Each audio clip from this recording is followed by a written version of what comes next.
Buenas tardes a todas y a todos. Muchas gracias por estar acá para la sesión número 27 de Seminario Gobernando lo Urbano. Eh, eh, Esta tarde va a dedicarse a discutir una presentación por su parte de Galès. ¿Para qué sirve un alcalde de izquierda? Los casos de París y São Paulo. Y pues quisiera decir que en el seminario los organizadores, Boudreau, Verónica Crossa y un servidor estamos pues muy contentos de que Patrick Galès haya aceptado estar acá para esta sesión, y también estamos muy contentos porque quien hará el comentario de la presentación de Patrick Galès es la doctora Marisol Romero, que pues, bueno, ya haré la presentación, pero pues es alguien de casa, alguien del área de estudios urbanos del Colegio de México. Entonces, bueno, voy a recordar muy rápido la dinámica del seminario. Vamos a escuchar por 45 minutos a Patrick Galès, que va a hacer su presentación en inglés, y después vamos a escuchar los comentarios de Marisol para posteriormente pues abrir la discusión a todos los que participamos esta tarde en el seminario. Y pues antes de darle la palabra a Patrick Galès, voy a referirme muy rápidamente a unos elementos de su enseñanza curricular. Bueno, pues Patrick Galès es profesor en sociología, investigador y profesor de sociología, director de investigación para el Centro Nacional para la Investigación Científica, el CNRS de Francia. Él fue el director, el fundador de la Escuela Urbana en Sciences Po, fue su director durante 7 años, y él sigue enseñando ahí, y también está asociado a los grupos de investigación, uno que es en temas urbanos que se llama Cities Are Back in Town, y otro que trata sobre la reestructuración del Estado. Patrick tiene un currículum muy amplio y no me voy a tomar el tiempo y voy a más bien dejarlo para que lo escuchemos. Solo quisiera referirme al hecho de que, bueno, ha recibido múltiples premios, sus trabajos son muy conocidos, ampliamente citados, temas que tienen que ver con las políticas públicas comparadas, con los instrumentos de política, con la sociología política del Estado, la sociología urbana, la economía política en las metrópolis, la economía política también relacionada con la financiarización del sector inmobiliario y de la vivienda.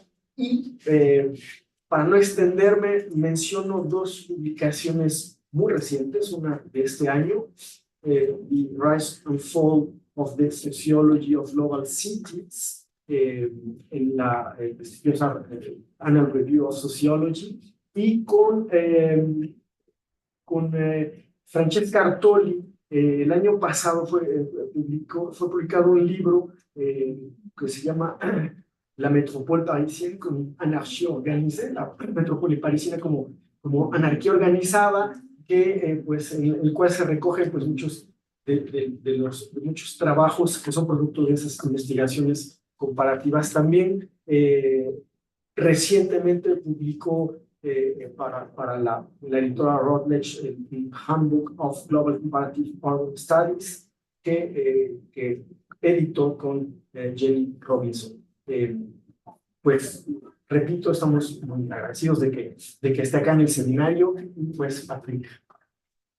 Buenas tardes, gracias Vicente por la generous introduction and apologies for not speaking in Spanish, but I could take the questions in Spanish or similar. It's my limitation in Italian, not Spanish.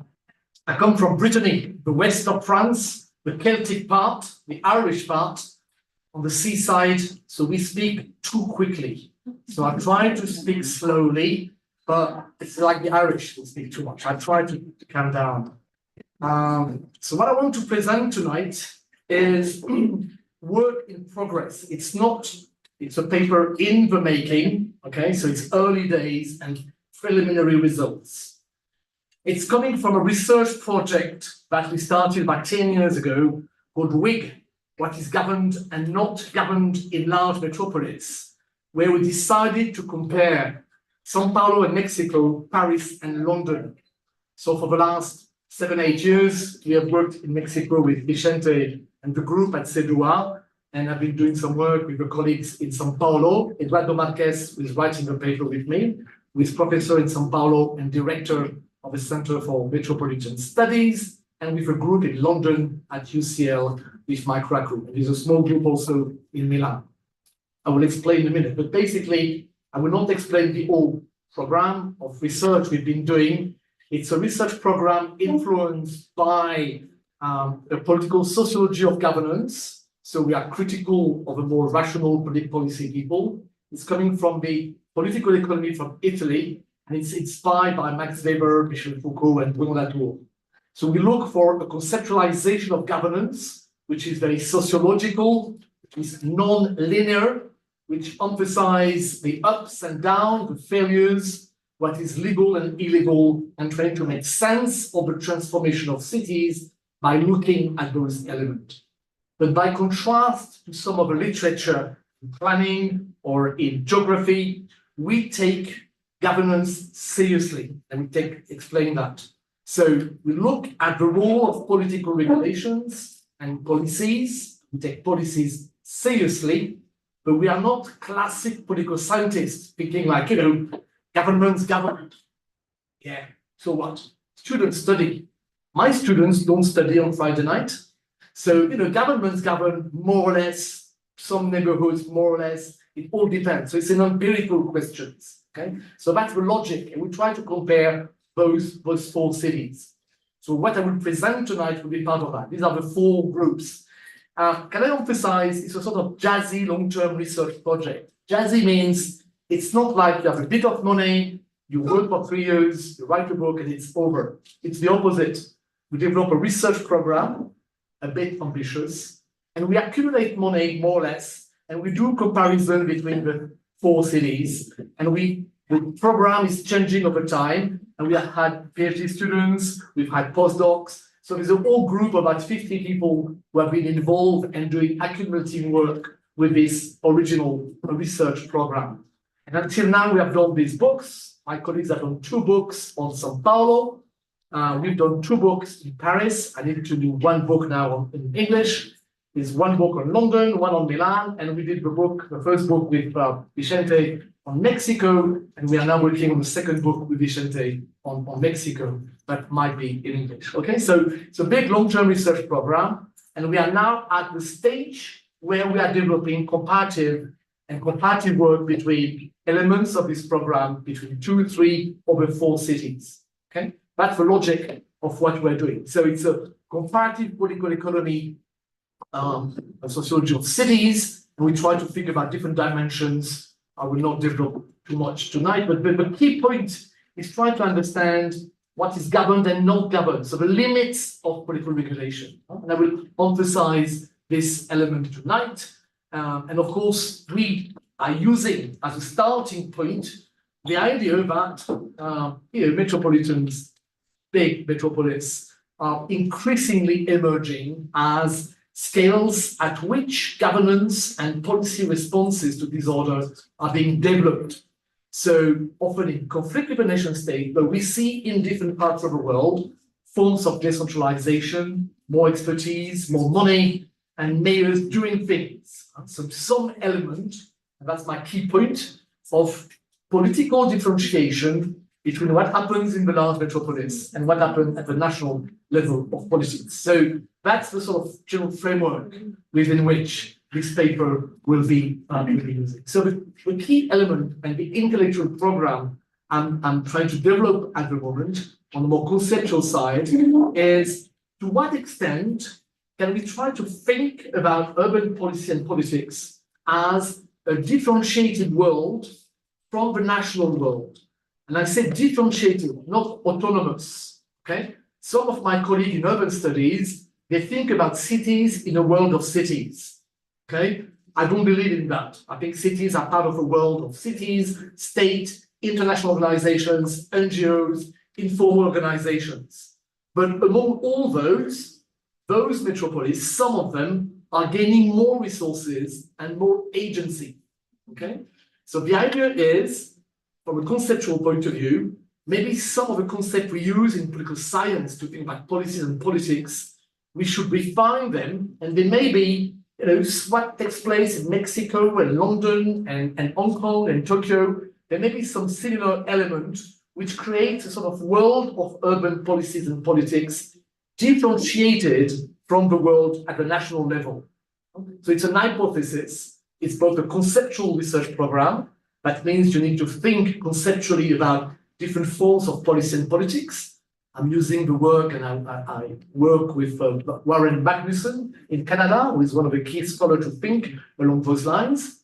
But I think the characteristics of this program, and that's what we do with Vicente, is to emphasize on policies, okay? Public policies, and the extent to which there's that capacity for collective action. I understand public policy as forms of collective action that will make a difference for inhabitants and explain a bit what is going on in the transformation of cities. So I'm not saying capitalism doesn't matter. I'm not saying neoliberalism doesn't matter. I don't think neoliberalism matters very much, but that's a paper on that if you want. I'm not saying that informal regulations don't matter. I'm just saying let's try to push the hypothesis that we see forms of policies and political regulation, governance, that are able to explain some of the transformation of cities, more or less, maybe or maybe not, some sectors, some neighborhoods, okay? So in this attempt to conceptualize a world of urban policy and politics, which is always part of this world of states and NGOs and large firms and all that, we see some policy issues. In all the large cities of the world, you have issues about housing. Housing crisis is everywhere. We have questions of use of land, of course, what my colleague Storpens called the urban land nexus. There are questions of planning failures in many places. We have questions of infrastructure networks. We have questions of tax. We have questions of climate crisis, water, air pollution, food. In most of those cities in the world, there are always issues with security and policing, with poverty, with education, social services, health, inequalities, migration, regulation of Airbnb, now big data, rights, whatever you want, migrations, conflict with central state, issues of political participation. So there are a number of issues that wherever you work, in Buenos Aires, in Lagos, in Africa, in Tokyo, in Jakarta, in Paris, you are facing those issues that are more or less completely integrated at the national level, or more or less autonomized and differentiated. And you see different forms of, I would say, governance, conflict-solving mechanism, ways of doing policies, and capacity to bring some change for the life of inhabitants. Okay, so that's the logic of this project. And what we have seen in the past few years, and we know historically, is that historically, the left has tried to bring some change in those cities. So in the recent time, we have seen a new current of research on new municipalism. I'm not so impressed, but it's interesting to discuss. And in Europe, for instance, we are all fans of Ada Colau, the former mayor of Barcelona. And in Barcelona, they have really tried to innovate on a number of issues with lots of failures, but also lots of success. So the idea of this paper I'm presenting tonight is to raise the imaginaries and to try to think much more systematically about what would left-wing mayors achieve in those cities. What is the space of imagination? I use, of course, Italo Calvino, because how can you do urban research without starting by Italo Calvino? But the idea is, let's try to think about how can we document the extent to which urban governments and left-wing mayors have managed to bring some change in some cities, and to try to measure that and to compare that and to see whether it's contributing to the making of this urban policy political world. Maybe we conclude by saying, doesn't make sense, it's very small, but maybe we'll say something else. So it's both a conceptual project, theoretical project, and an empirical project. A lot of those questions are empirical. Okay, so that's what we have been trying to do.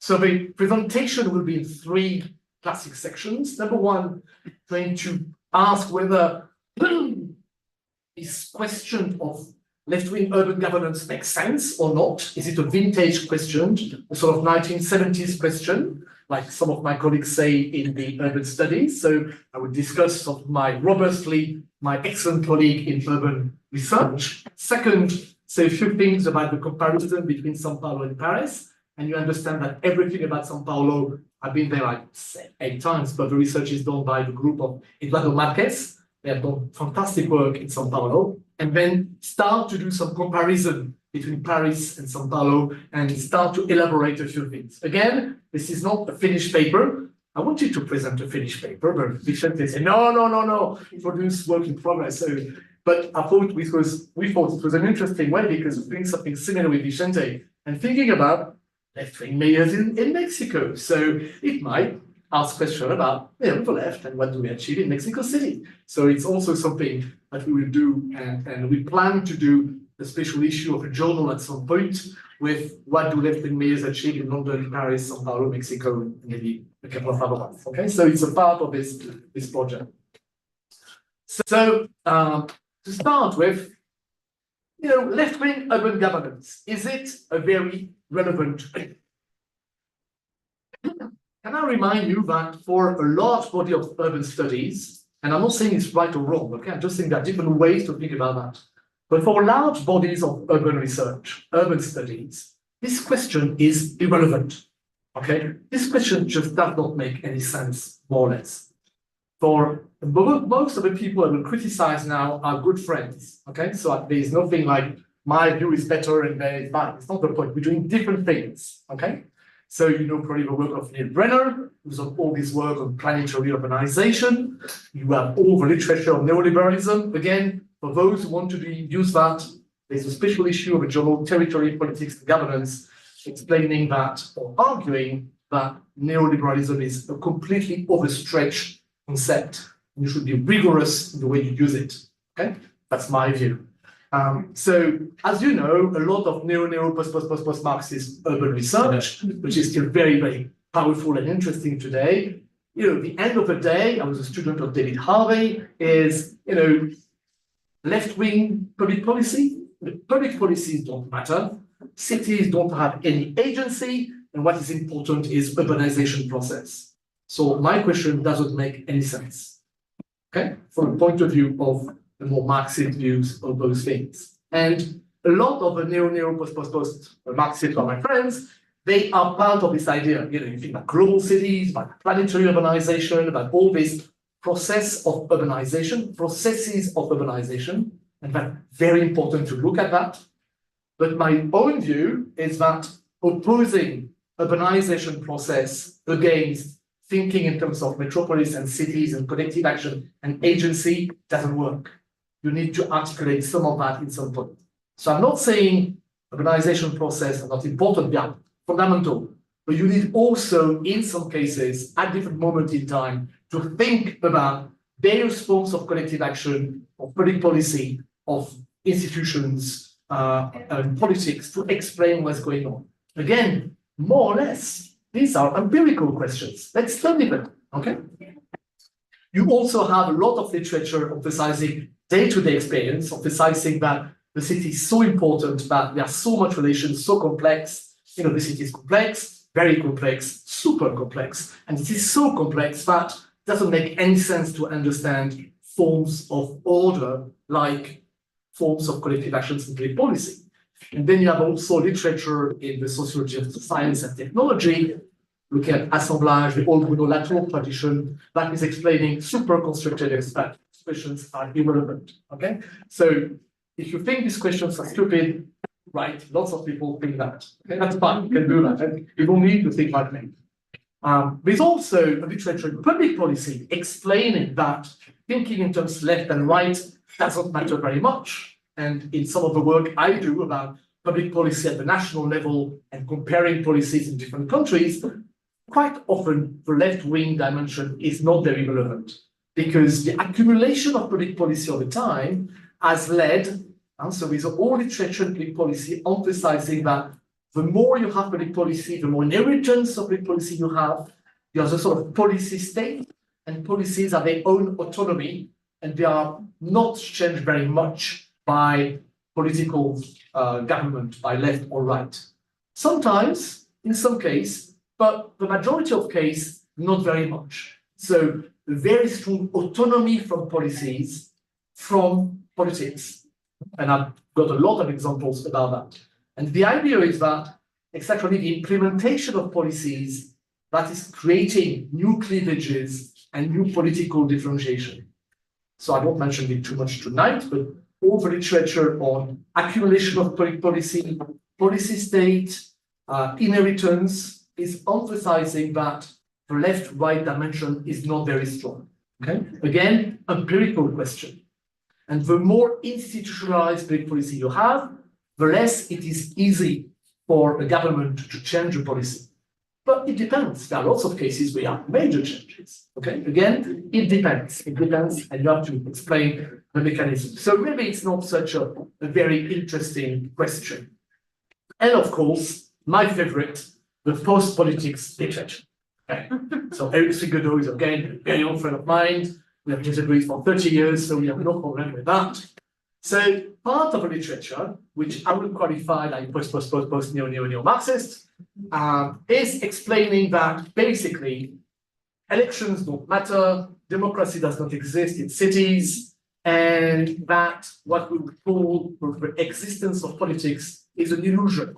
Okay, so he has tried to conceptualize what he called post-politics, meaning trying to document the disappearance of a political order in a post-political arrangement, trying to emphasize. So he's using a lot of philosophy. What happens in urban studies is that a lot of geographers are using a lot of philosophy. So it's very exciting intellectually, a lot of very interesting work like post-politics, but on the bad part, or cannot do everything, is that the empirical work is very weak, very weak. Very, very weak. Okay, so it's a problem of articulating the two, but that sort of work is more stimulating, is helping you to think in terms of imagination about what sort of political world should be. Okay, so he's using a number of philosophers. I mentioned the name for those who are interested, particularly Jacques Rancière, because you know that particularly critical geographers, they like French dead philosophers. They like them a lot. They use a lot of French dead philosophers. But Rancière is not dead, so that's an exception.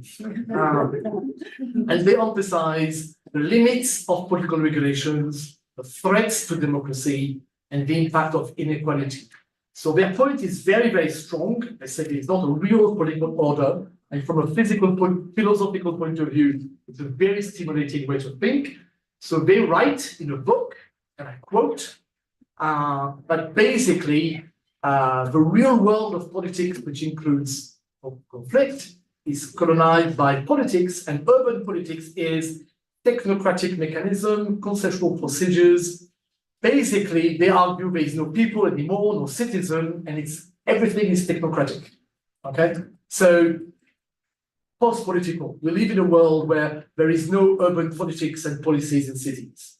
Okay, which is, I would argue, empirically wrong, and wrong, but philosophically and in terms of ideas, very stimulating to understand, to demonstrate some element of that, because sometimes this is absolutely correct, and to show how you can move and think about different conceptualization. So I'm very impressed, and I like this work to make you think about different ways about the future of urban politics and policies, but I think it's classic neo-Marxist. The world is very bad, we have to wait for a revolution, and meanwhile, policies don't matter very much, which I'm not sure it works so well. Okay, so that's the idea. By contrast, I have argued with lots of other people that in many countries you have, by contrast, an increasing importance of urban and local politics. So I have a paper I mentioned here in the annual review of political science, where I try to show that in the past few decades, what you have seen in a number of countries, and I'm not talking about Europe, okay? I'm going beyond that. We have seen democratization of regime in a number of countries, like Mexico. And when you have democratization, you have politicization, you have new conflict and territorial conflict, and you have therefore much more urban politics than you had before, and more capacity to get some forms of urban policies. So the argument is, by contrast to post-political, we see in a number of countries, and I can give you a lot of them, increasing politicization of urban politics and policies. Okay, point one. Second argument, what we've seen is, as you know, globalized capitalism. By the way, you can analyze globalized capitalism. It's different from neoliberalism. It's not the same thing. And with the current industrial revolution, you see increasing territorial inequalities between the urban and the rest, and particularly between some of the major cities concentrating wealth, resources, expensive housing, and those things.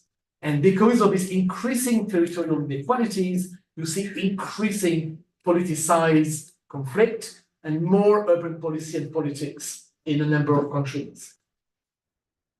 And thirdly, what we have seen in a large number of countries are more or less forms of decentralization that have given more money, more resources, more expertise for a number of urban governments. So the urban government of Dakar in Senegal has far more resources than 20 years ago, and they have access to funds in different international organizations. That's also true, of course, in Mexico. It's true in most big European cities. It's true in Tokyo. It's true not everywhere. It's not a linear process, but in many countries, you see much more importance and resources and capacity, therefore capacity for collective action and policies.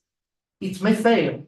It may not make any change, but at least let's examine whether we can see some effect of that, okay? So the project is, let's take those policies seriously, not just the discourses, but what policies are implemented and whether it makes a difference for the life of inhabitants. But again, I am in this governance pattern I mentioned before. I know that lots of policy fails. I know that a lot of social relations and economic relations are not controlled by political regulations. I know it's shrinking in many countries. So it's not to say governments govern and it's important, not at all. It's trying to measure, to try to make sense at the extent to which there are some policies making difference for life of inhabitants, and whether we see some capacity to transform a little bit the city, instead of saying, oh, it's all capitalism, we can do nothing, or urbanization process matter, and it's all neoliberalism, so we can do nothing, okay? And maybe I'm wrong. Maybe we'll show empirically that in a number of countries, it makes a difference, but not a huge one. Okay, it's an open question. So that's what I want to do. So looking at this agency capacity. And again, we understand that in all those metropolises, we have a lot of informality. And I want to pay tribute to a wonderful paper by Julianne on the city of repair, where she really characterized very well the fact that a lot of collective action is taking place outside government. But those dynamics are also institutionalized in some ways. So the logic is to articulate also some formal and informal regulations and to work on these gray areas where we see a lot of collective action taking place. Okay, so to put things bluntly, we are registered here, so I cannot say stupid things. Right? Okay. So it's not a rational public policy American way. Okay, that's not what we do. It's not a rational choice. Thinking. So the argument is, as I say, let's examine this urban left in action. What policies are done, what is implemented, and how can we measure some results? And then we try to say something, okay? And we know there are some uncertainties about all this. We discussed the dark side of governance in this project, corruption, clientelism, but I don't believe at all the post-political thing. I think it's by contrast with more politicization and more politics and policies in many countries. We see differentiation, polarization around identity, migration, political cleavage, revanchist politics. We see a lot of uncertainties about the progressive left. I differentiate policy and politics, and I want to concentrate as a method, I'll come back to that, on conflict. The way to think about those things is to think about conflict. And I keep my view, when you think about governance, you think about conflict solving mechanism. okay, and collective action capacity to do things. So look at coalitions, activities, and implementation. For those who have read Michel Foucault, there's one lesson of method that you should always remember about Foucault. Foucault always say, well, we don't care about the state of this sort of framework. Look at activities, what is being done, okay? So in my work, I look at, and dispositif, look at how you do things and what is being done. So my advice to you is whatever you study, remember this method. Look at activities. What do people do? And then we'll think about a number of other things. Okay? So, point 2. Compare Paris and São Paulo. So the problem, of course, is what you say about how you do that. Okay? And it's, of course, difficult.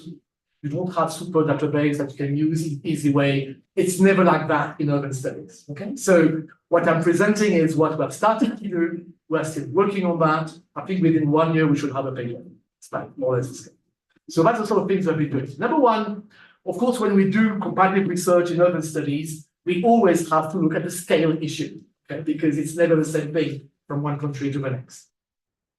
So look at São Paulo. When you think about São Paulo, you have 2 scales that would make sense. Number one is the city of São Paulo, which is very well structured as an organization.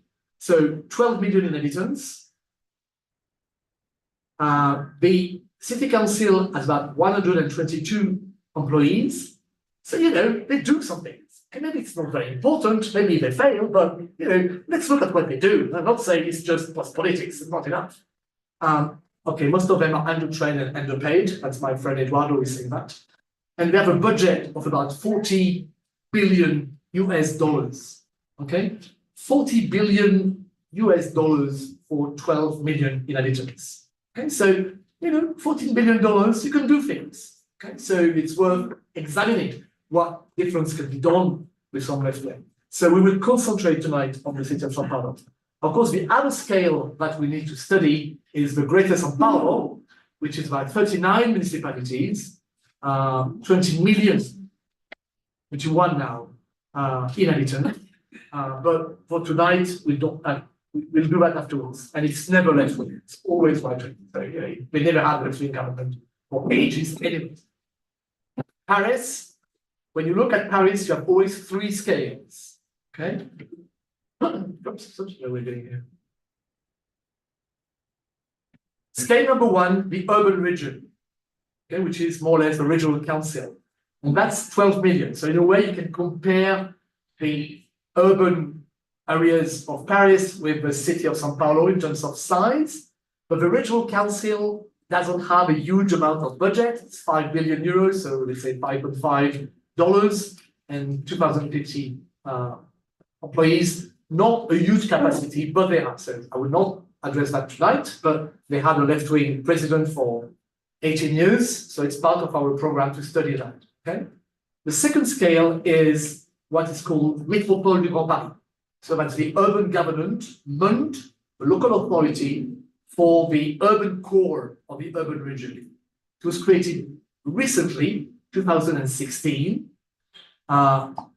It is a sort of consensus weak right-wing politics, and it is weak in terms of institutions. It's a new thing. Okay, so again, it will be part of our program, but I will not discuss that too much tonight. But that's part of a. We will follow the paper. We'll discuss the different scale. And the classic thing is the city of Paris, Paris City Council, which has only 2.2 million inhabitants. Okay, but it has a very, very powerful administration and money. Okay, so they have a budget about $10 billion for 2 million inhabitants, compared with São Paulo. So very, very rich. Okay, huge amount of money. Okay, together with 55,000 employees, so half.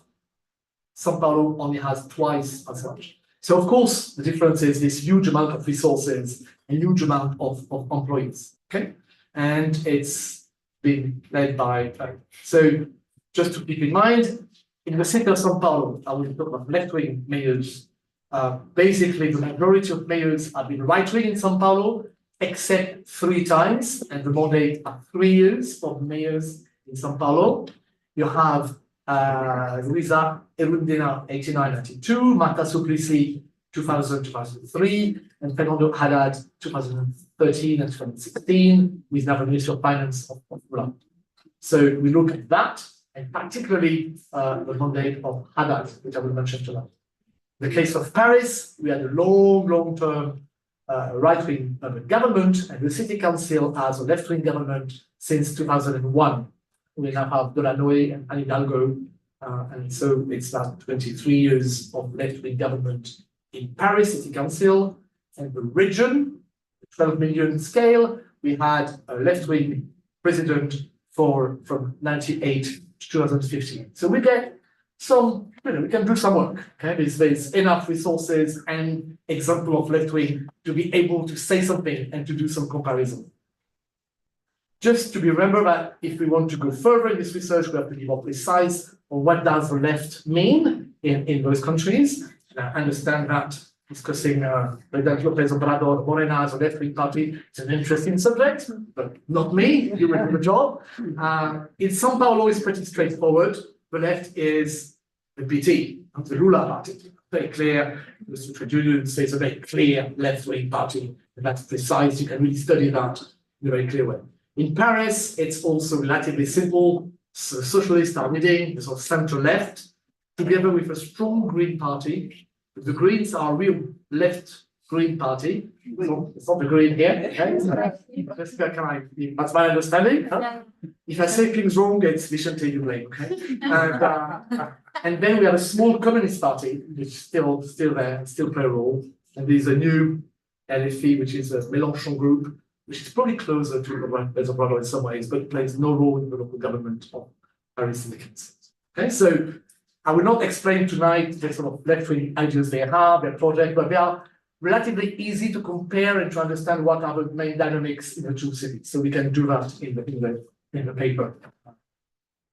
The other thing I want to emphasize is that in the paper we will sort of distinguish between the politics and the policies and see how they are connected. Okay, so the idea is that you don't look at them as completely integrated. We'll differentiate the domain of discourses, politics, the actors, and the policies being implemented, and we'll see how they connect or not. So we'll not do too much tonight, but we will say something about that. And we emphasize the conflict, and I'll come back in a minute. Method is, of course, difficult. No? Comparison is always difficult. That's the reason to do that. Okay, in the handbook of comparative urban studies you mentioned, Vicente, my introduction is called Welcome to the World of Imperfect Comparison. Okay, this is what happens in urban studies today. Take some risk, try things, and that's the way we can say something. If you just wait for the perfect database and the perfect variables, you go nowhere. Or if you go to old style anthropology, my case is exceptional because it is exceptional, you can go very far either. Okay, so be imaginative, try to think about all sorts of ways to do elements of comparison. So we do classic things, we do a lot of interviews, budget analysis, documents, trade policy, and conflict analysis. And we have accumulated a lot of work over the years. So to finish, a few results or a few elements I want to bring to the fore, but again, these are preliminary results. I told Eduardo Marquez I was going to present this paper tonight. Thank you, Vicente. And he said, "You're crazy, we're not ready." I said, "Well, I know we're not ready, but it's also why we do seminars for, is to get ideas and to try things, and so thanks again for your input after that." So number one, the left in São Paulo, basically the PT in São Paulo, they have represented after the democratization process.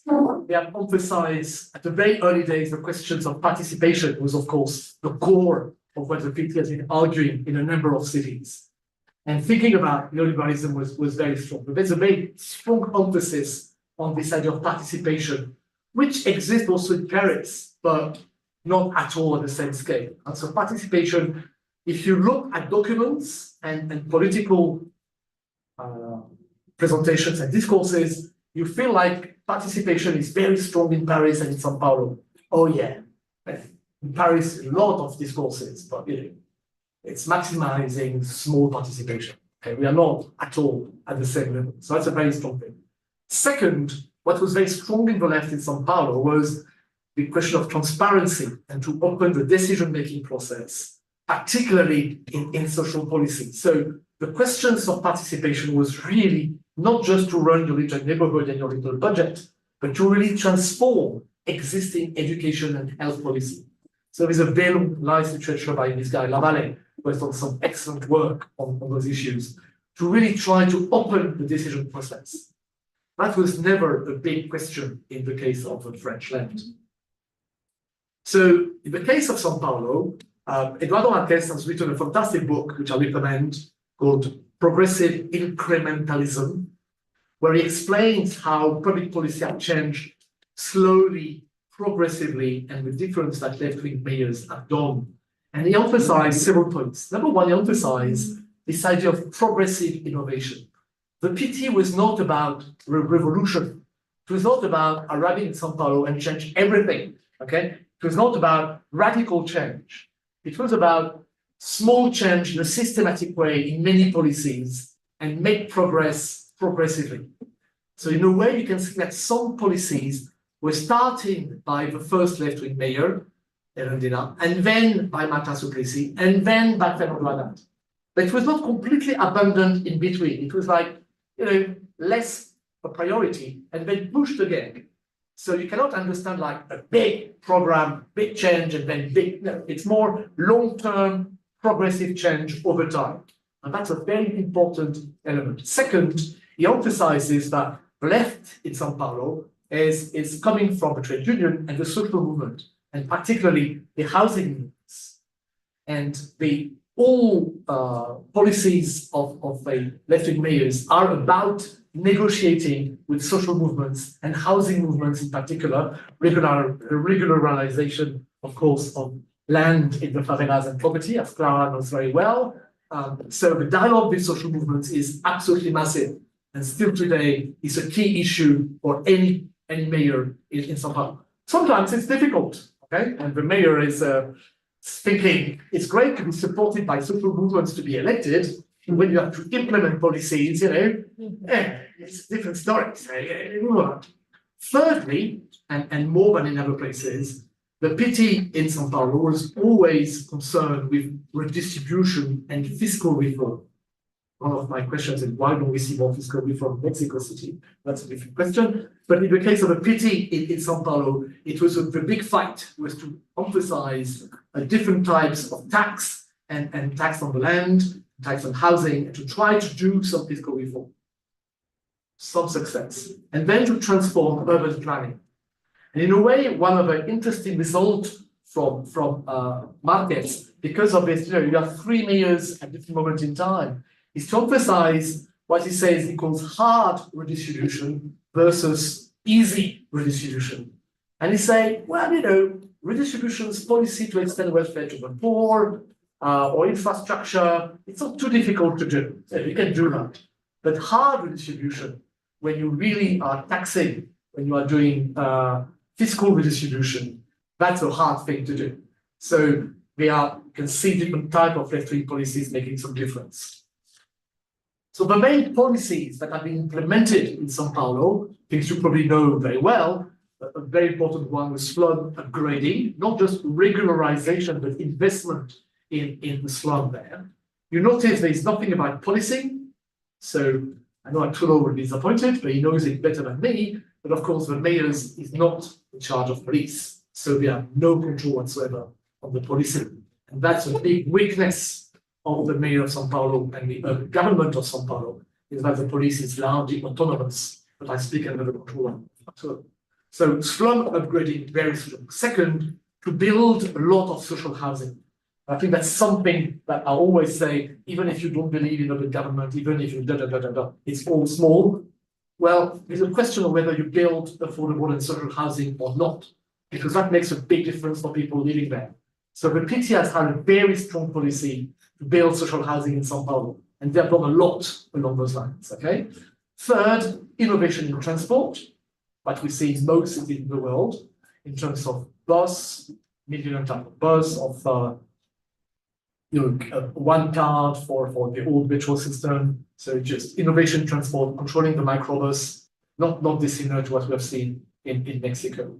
Of course, land regularization, but with land regularization, a lot of work to redistribute land rights in a very voluntary way with very strong social movements. So a lot of land regularization going on. And one of my students is finishing a PhD on the bureaucratic politics of land regularization in São Paulo, Mexico. And we see the importance of public policy there.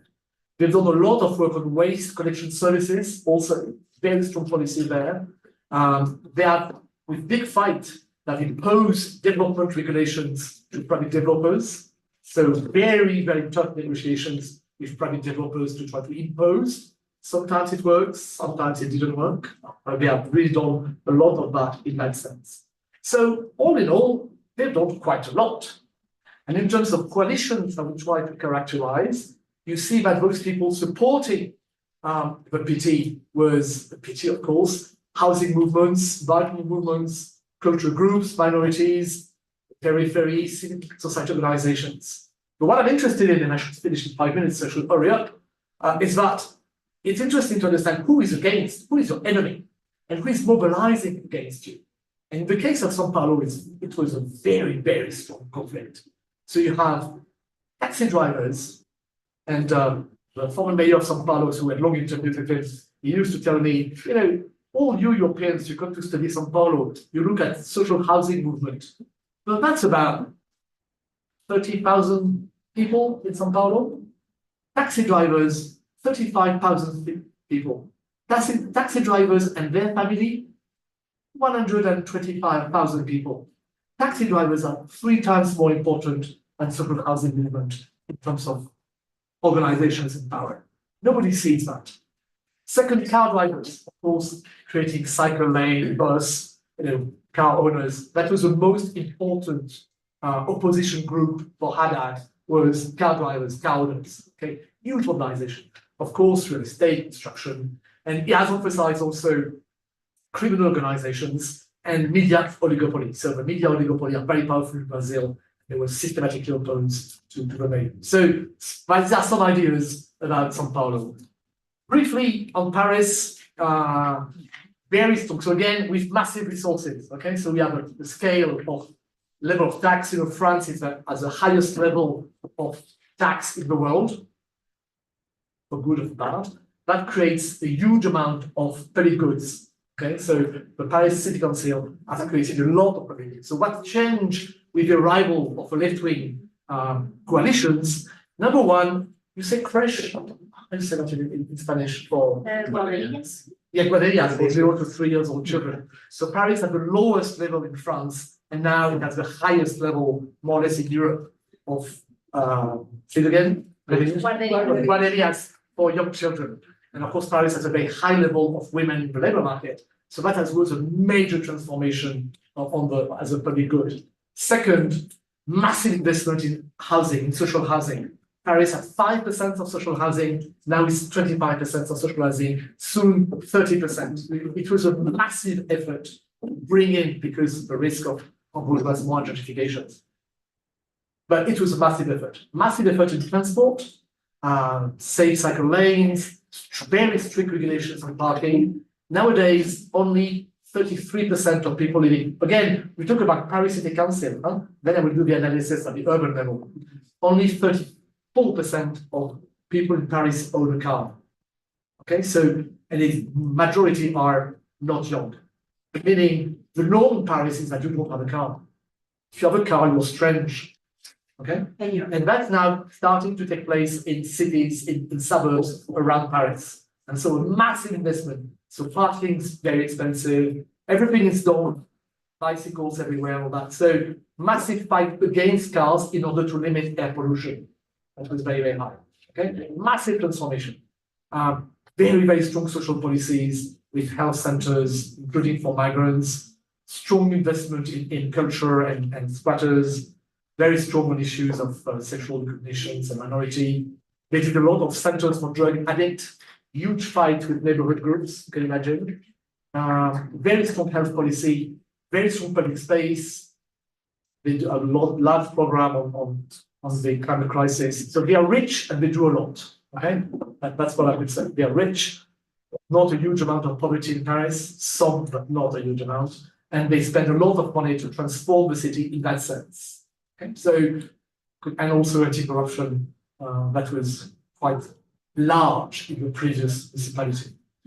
So, let me emphasize, I will not develop now because time is up and I have to conclude, but one story is the Paris City Council, over 23 years of power, they have done a huge amount of transformation of the city. Okay? And the left-wing impact has been massive. That's true at the level of the city council. But if you think about the level of Grand Paris, the 7 million, there have been like 10 attempts to share the tax, to share the wealth, to develop programs at this scale. And who was the main opponent blocking any redistribution? The City Council of Paris. So the City Council of Paris has been formidably progressive at the level of the City Council, but incredibly right-wing at the level of the urban area. Okay? So that's these contradictions that I will also develop in the paper. And that an example would be the Olympic Games of the summer. There was an alliance between the left-wing northeast of Paris and Paris to create a sort of left-wing city Olympic Games. I'll write a book about that another day. I'll tell you about that. Coalitions in Paris, the last point I want to emphasize is that in terms of method, what we want to do and what we are doing is a database of all the conflict in the city.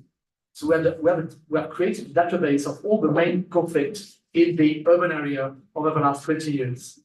And what comes out are what are the main conflict between left and right, basically. And we have 3 points I want to emphasize and that will be my conclusion. Number one, a lot of conflict around transport and housing and health services. So let's say public services.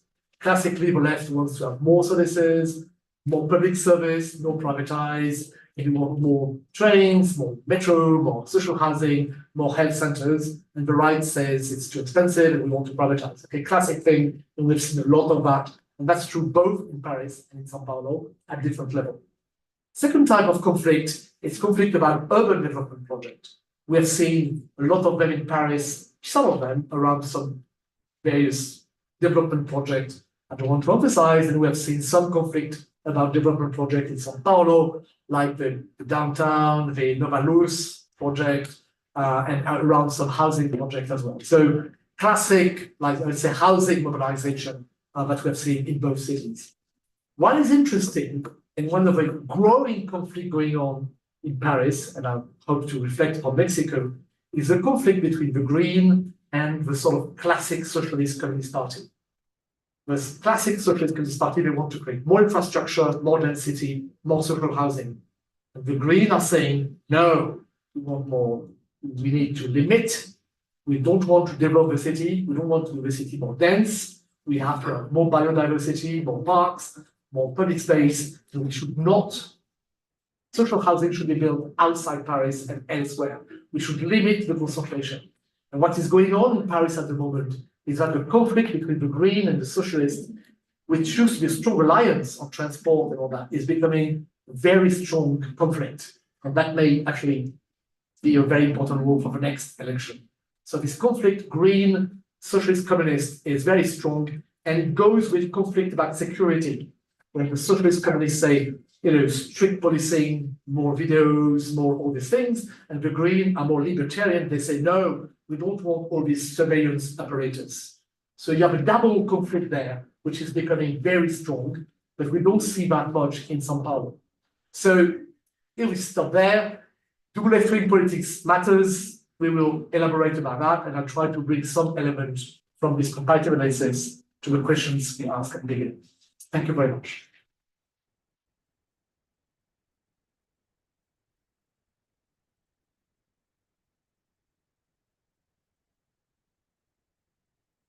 Will stay in English. So thank you, Patrick, for the presentation. I will introduce Marisol Romero, who's going to share with us some comments. Marisol Romero is with the postdoctoral researcher at the Center for Studies and Interdisciplinary Research in Science and Humanities at UNAM. She's a sociologist, specialized in environment and she has a PhD in urban and environmental studies. I would like to mention Marisol Romero made a remarkable work on urban parks in Mexico City, and she joined the research group led by Patrick, and actually she participated in the meetings of what is government project. Among her publications, I will mention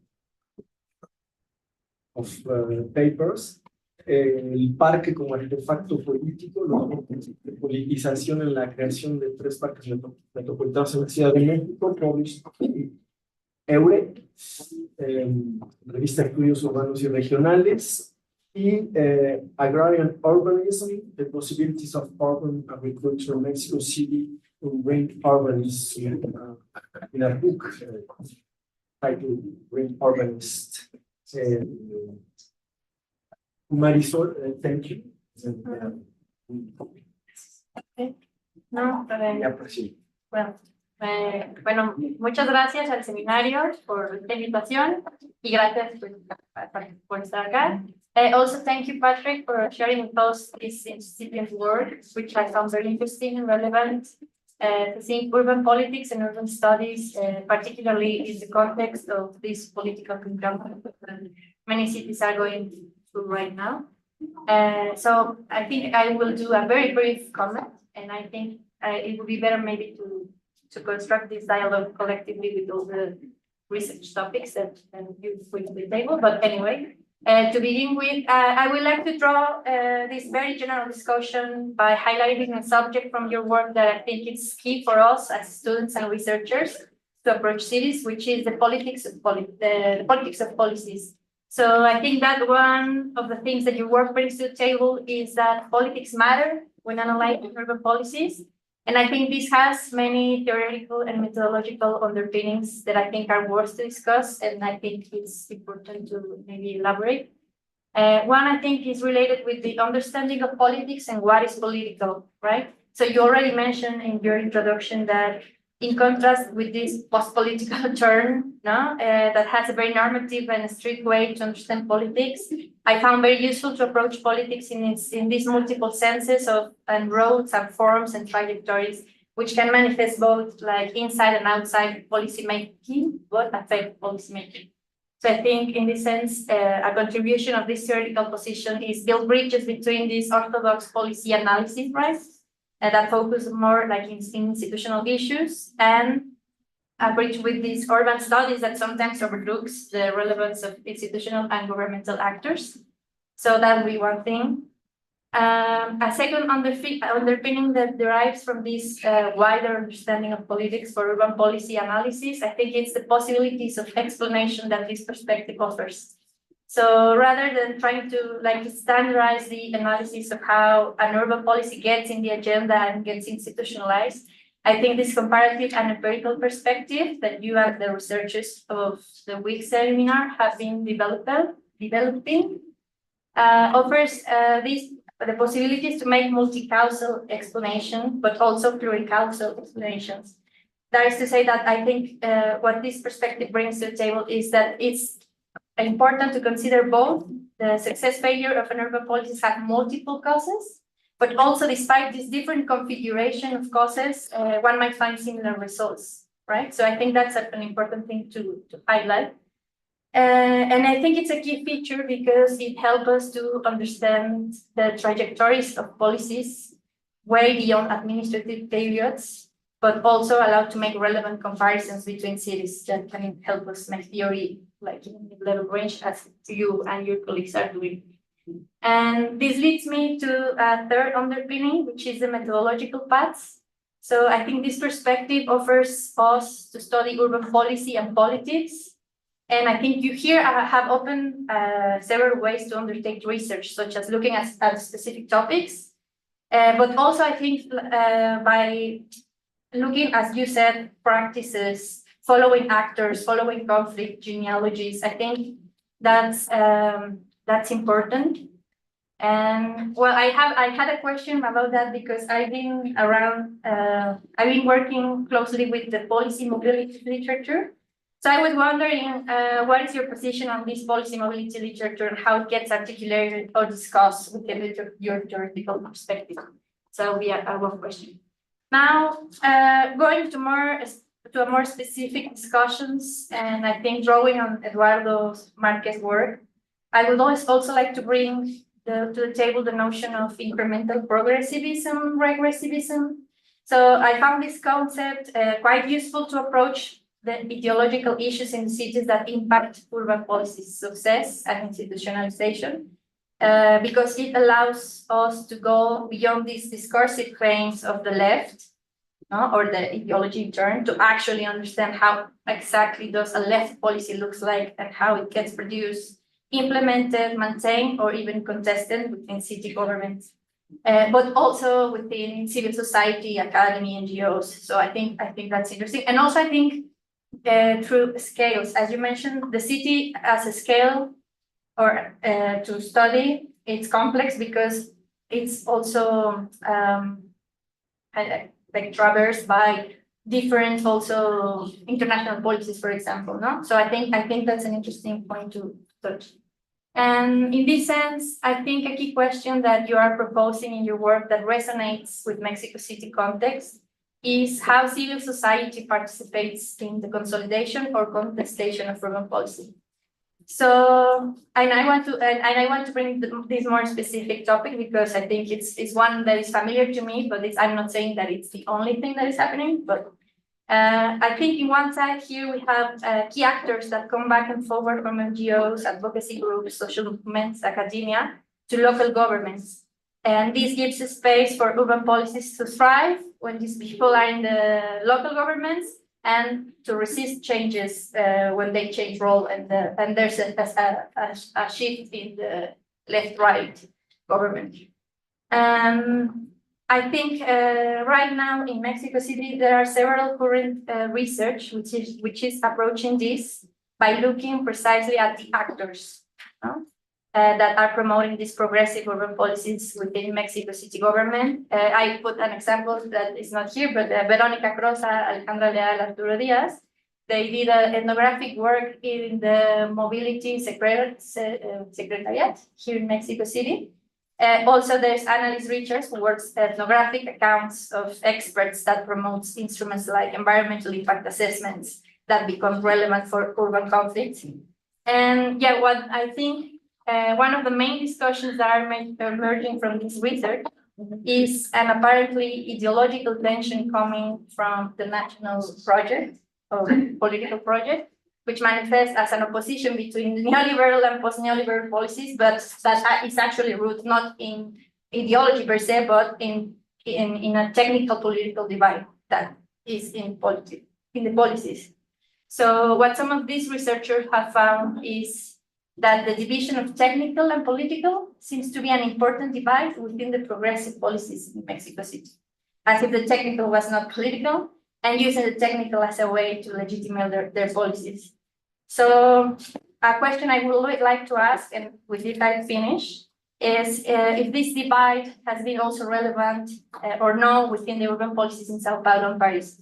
No, and I'm thinking not in terms of ideology, but for example, here, what Alejandra and Veronica did with CEMOVI is that they found there were these new officials that were pushing a very technical agenda, let's say, because they wanted to do governance through data. But they found this conflict with the whole bureaucracy that it's based more like in political negotiation, informal negotiations. So it's something that I see that is being researched here, but of course it's a very niche research. So, but there's a thing that I would like to also ask you because I think it could be a relevant thing. And that will be it. And thank you for giving me the opportunity for being here today. I hope somebody else brings other urban Mexico City topics to discuss and compare.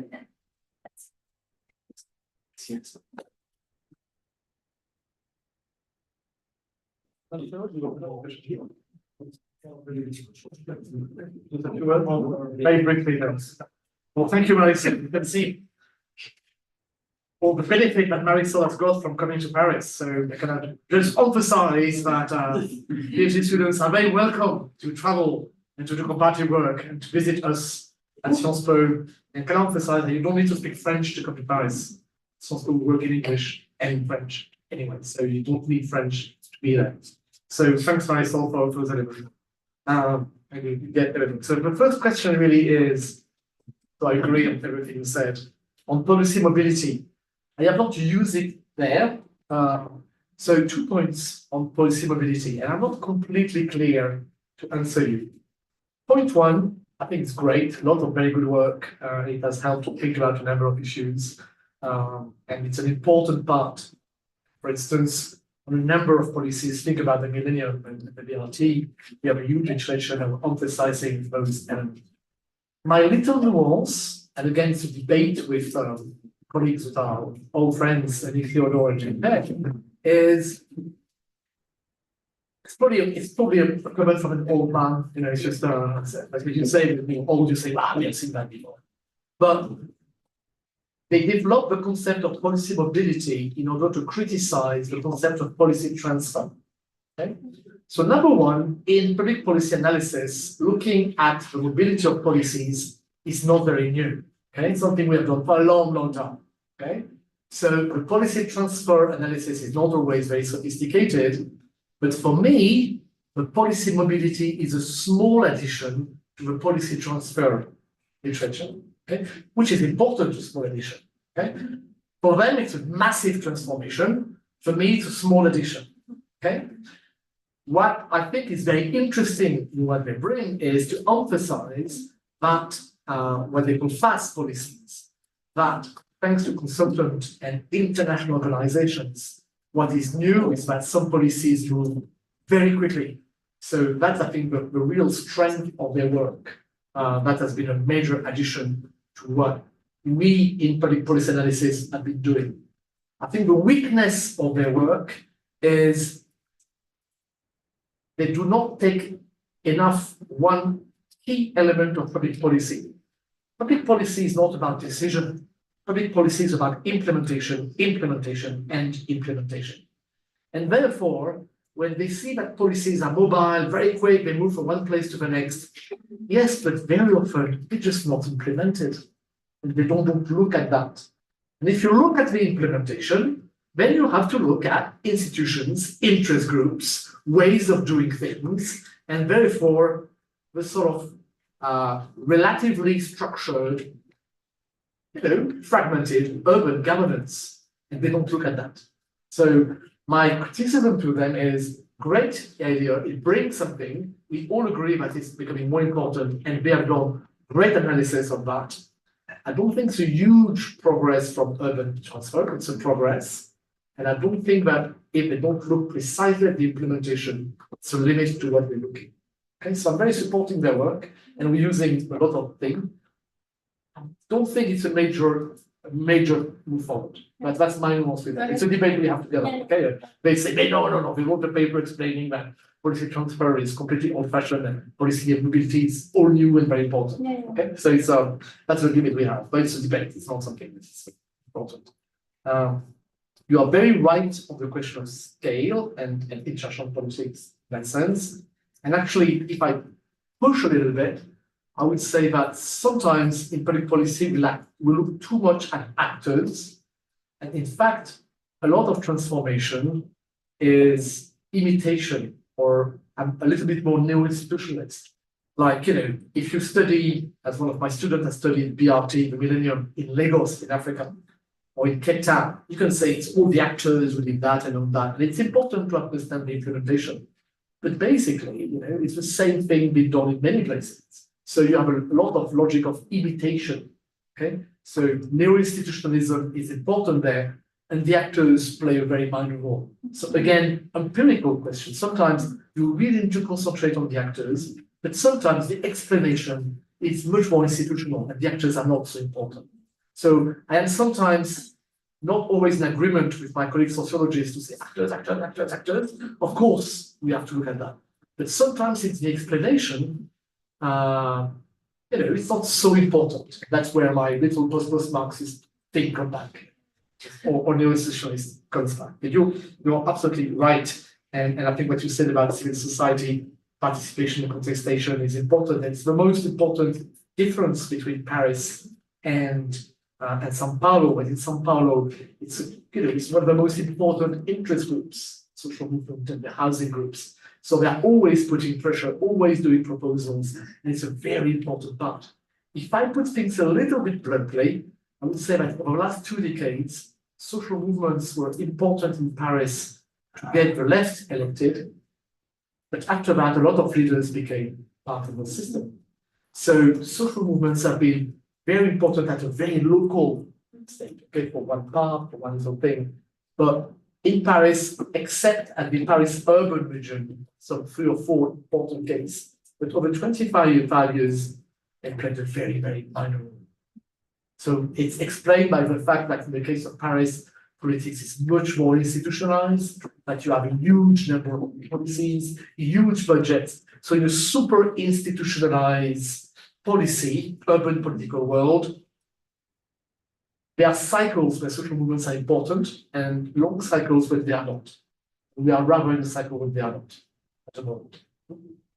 Even the Olympic Games, when we are the Olympic Games, so I started to work at the origin, and I will work 3 years, and after 10 years, I'll write a book. And you had huge literature and all left-wing intellectuals. The Olympic Games are bad, there will be huge social movements, we are like Berlin, we will murder. And then there was one big demonstration, they did like 20 demonstrations. One case, there were 200 people, 200, and the rest of the time, 25. Okay, so there are organizations, there are social movements, and they have never managed to mobilize anyone. It's a very, very tiny group. Okay, so why remains a mystery to me. Yeah. I mean, it's something I still do not understand very well why it was so. And then, very interesting what you said about technical and political. I have not studied São Paulo, so I will not answer São Paulo because I only did some interviews. And in Paris, this tension is also very strong. And a bit like in Mexico, I suppose, what we have seen with the arrival of the left-wing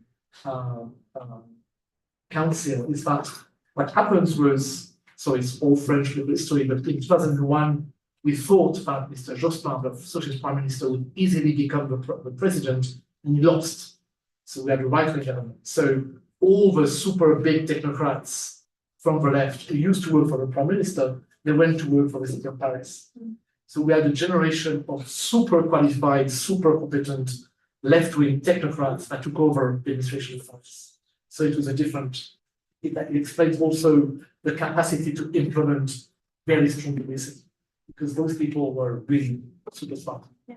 There's a group of that extent. But I think it's a very good, and I can mention there's a guy called Walter Nichols, knows very well, is doing some work precisely on progressive technocrats within local administrations in American cities on the question of refugees. So that seems a very good. Thank you. I can take questions in Spanish as well. Italian, even better. It's quite Italian.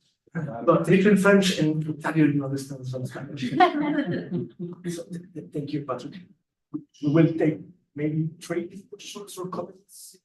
Start the debate. Carlos, thank you. Yeah.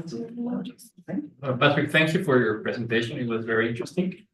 I'm Carlos, by the way. I'm studying here my master's in urban studies, and I have always found social housing a very interesting topic. And I wanted to ask you, since you know a lot about left-wing movements in these cities. A couple of days ago, I saw this television report from CNBC, and they were talking about social housing in California, and they were saying that a lot of richer Democrats in California, they are in favor of social housing. Yeah. However, some of them, they are not in favor of social housing being built nearby their houses because it diminishes the value of their property. And I was wondering, now that you were talking about social movements, especially in São Paulo, what are the constraints or the opposition from left-wing supporters for social housing to be built in, I mean, in richer or middle income neighborhoods? You were also mentioning about the Olympics in Paris. The Olympic Village is going to be built in Saint-Denis, which is a low place. It's been historically a very poor neighborhood. So, I mean, in my opinion, it could be a good policy, but it's still, I mean, this for example, I know in Paris these HLM are constructed in the outskirts. They're still in the outskirts, and some of them very far away. And I think this reproduces this segregation as well. But my initial question is, what are the constraints for left-wing supporters for social housing to be built in these cities? In the case of São Paulo and Paris. Okay, one question. Take a single question. One more question. Sí, en español.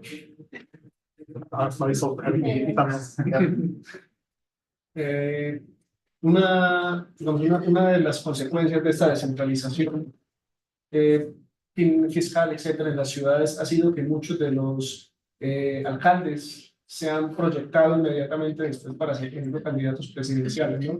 Es una tendencia, creo que no exclusivamente de América Latina, que parte ya de esa escalera política pasa por ser alcalde antes de poder ser presidente, ¿no? Y una pregunta que me surge es si eso también ha afectado de algo la manera en que se mueven las políticas, ¿no?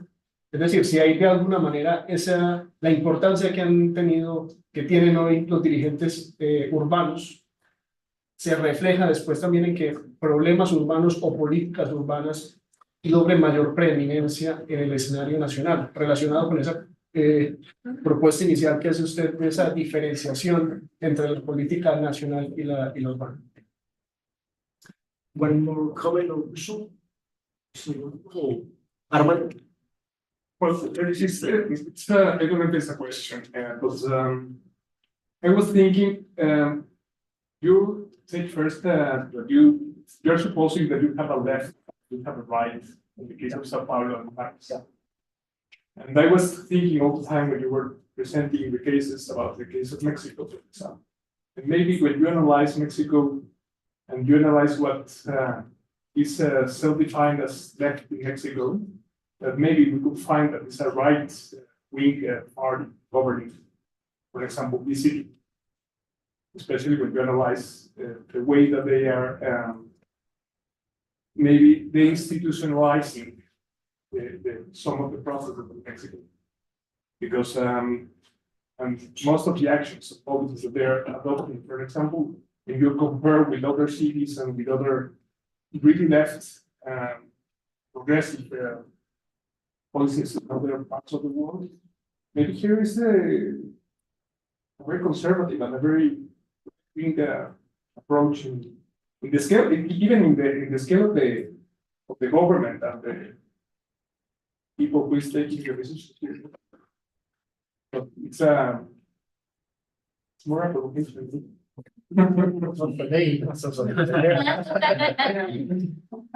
Okay, I will answer briefly and start with the third one, and then first one is more difficult. Yeah, I think one of the interesting sub-idea about this project is also to think about whether we can think about urban left and urban right, whether it makes sense beyond each case or not. And clearly the case of Mexico is interesting. So Mr. Ugalde will have his job, which to do that to help us to define some of it. And the idea of comparing is also precisely that. If I can give you another example, beyond the four main metropolis I mentioned, we also had a group in Milano, in Italy, who did the same project parallel to us. They said, oh, we like your project, and we do it. And in Milano, you have a center-left mayor, but whether it's left or right, there's a lot of things. Post politics makes sense to some extent. It's very close to what Eric would say. With one exception, we don't know what is the left in Milan, but we know what is the right.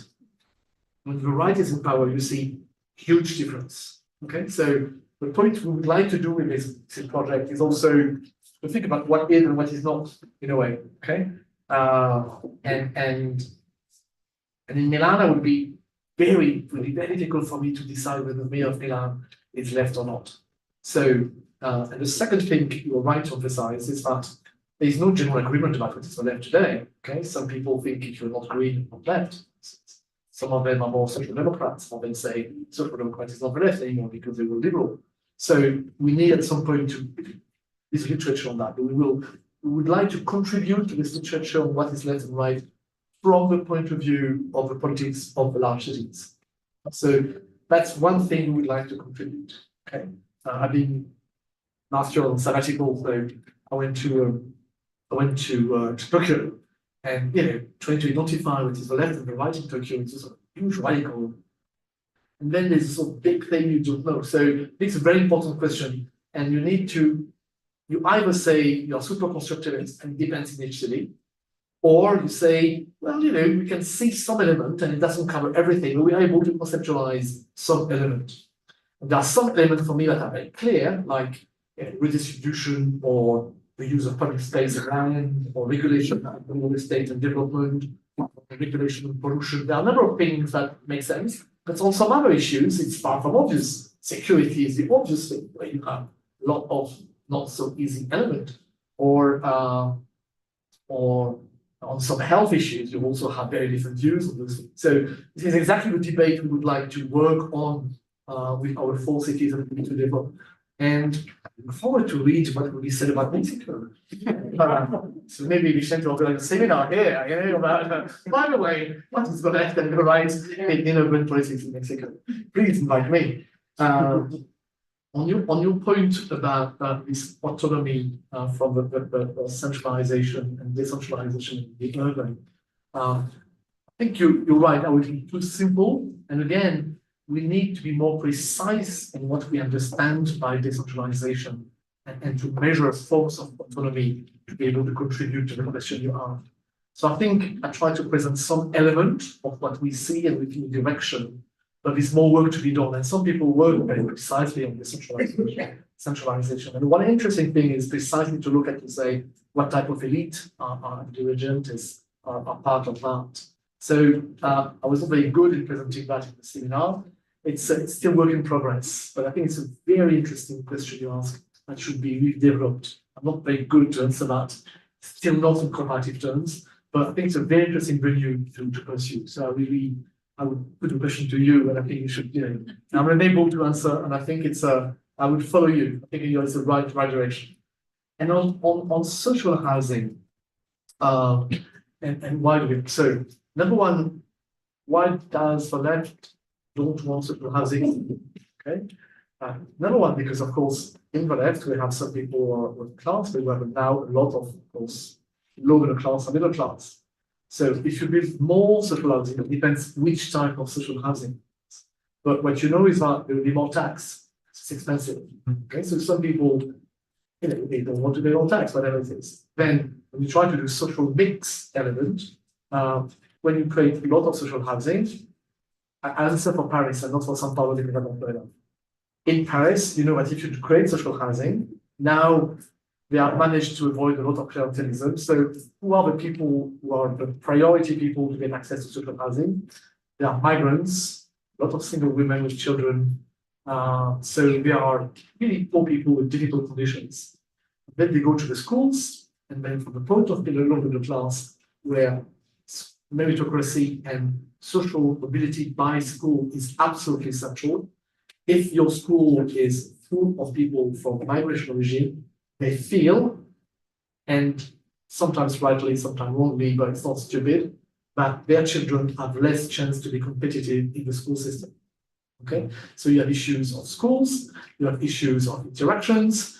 In countries like France, young migrants, if they are illegal or just legal, of course, they don't have access to the good labor markets. Some of them will have access to some labor markets, some of them will be unemployed, and of course, some of them will be part of some forms of criminal organizations or small delinquency. So the conditions of life for those families will be destabilized.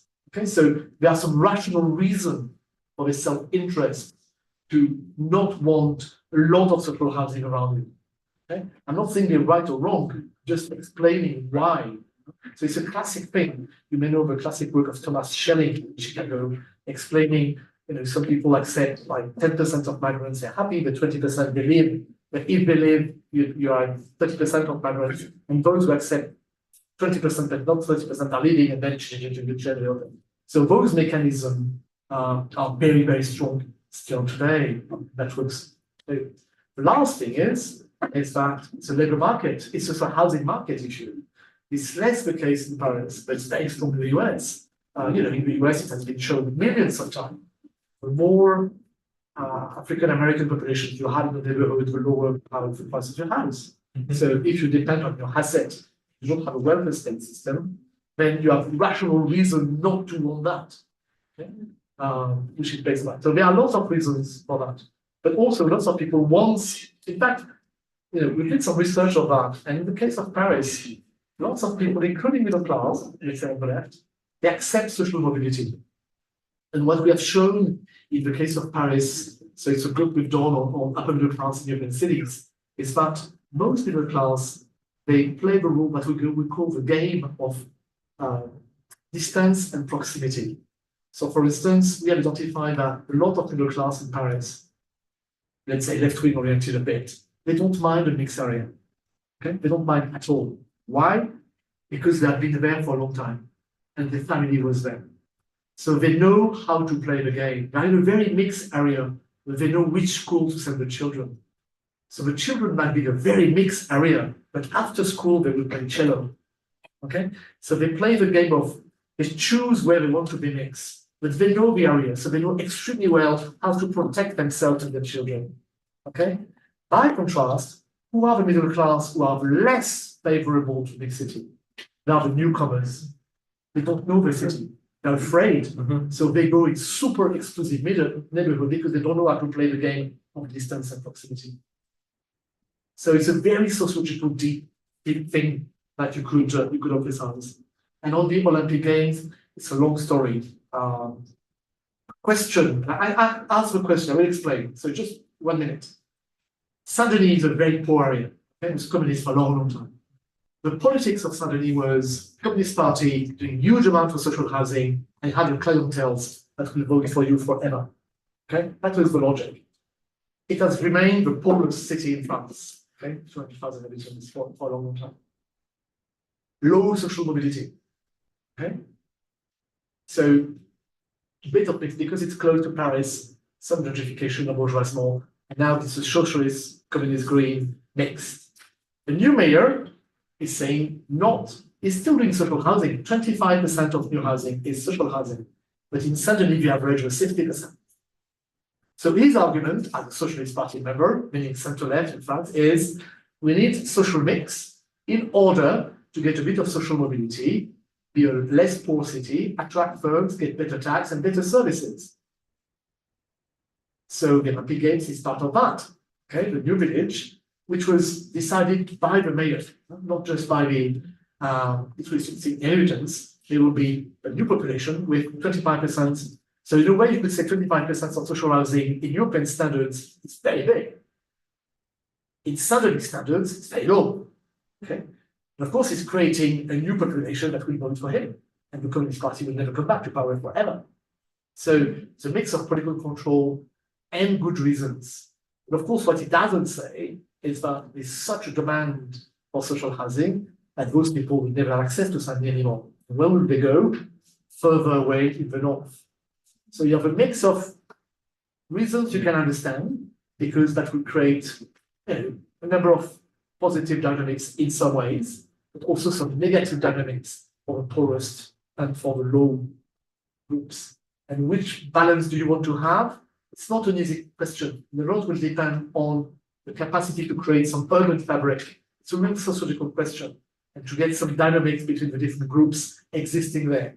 So that's where the role of a mayor and the municipality is huge in trying to get mix in schools, mix in housing, create some events, and create an urban fabric with different social class. It may be the case that in 20 years, a lot of poor people will have left suddenly. It may be the case that those who stay will be in more, not ghettos, but at least very isolated areas, and there will be no social links. I don't know. But that's the risk he's taking, and he's taking that because he thinks that too many migrants at the end of the day, it's bad for the development of the city. And a lot of people will suffer from that. So he has his own clienteles, different from the Communist Party clienteles. Okay? But I have to say, I don't have much nostalgia of the urban planning of the Communist Party in Saint-Denis, but for some years I've done. Okay, it was not completely wonderful either, but probably because of some upward mobility. So I like the idea of mobility in some ways. And we'll see, it creates change.